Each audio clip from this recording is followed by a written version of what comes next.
This is the GoldStar straight cold window unit at our friend's house. Ignore them talking in the background.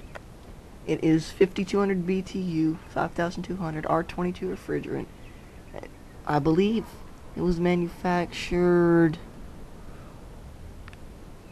It don't even say. 2003, I believe. Maybe 05, I don't know, but